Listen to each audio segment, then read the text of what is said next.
DNA is a storage medium. In other words, it's a hard drive. This is peer-reviewed science, by the way, guys.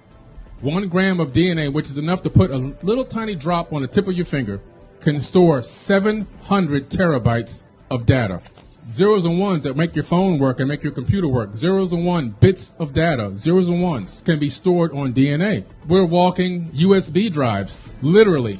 Inside of your body right now, you can store 13.5 billion years of data.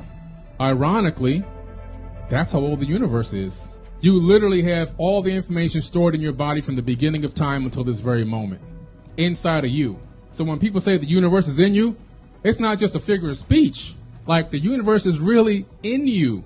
Everything that was here from the beginning is here right now. Nothing's been added, nothing's been removed due to the law of thermodynamics. Energy cannot be destroyed, it can only be transformed. You're just here right now in this particular form at this particular moment, but all the information in your DNA will go back, if you had the capability of decoding it, will allow you to find this out.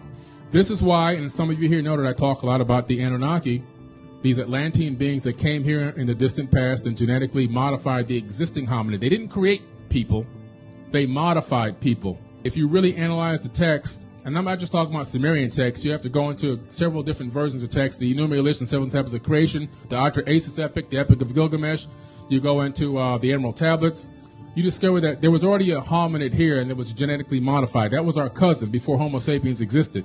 What did they do to us to make us into this slave race to do the work for them? They disconnected our DNA. That's what you have called now junk DNA. It's not junk, guys. It's unplugged DNA. Why did they unplug it? Because our cousins, unlike you've been taught, were way smarter than us. I'm not talking technologically smarter. I'm talking about spiritually smarter. More in tune with nature, more in tune with the universe, more in tune with the planet itself, the Schumann resonant frequency of the earth. They had bigger brains, proven because we found the skulls all over the planet. They had probably, because of bigger brains, most likely had bigger pineal glands, which is your spiritual antenna. All humans right now, we have billions of magnetite crystals in our brains. We don't even use them. They probably had access to their magnetite crystals, which is what turtles use to navigate the oceans to come back to where they're going to lay their eggs. And birds, they flock to the south in the winter and so forth, all using the magnetic field.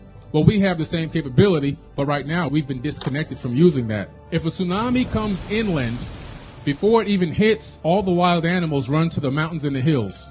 You never see wild animals getting swept away by a tsunami. We've been disconnected. You know, our DNA has been disconnected. Our consciousness has been reduced. They've already scientifically proven and found out that a worship gene was embedded into the human genome.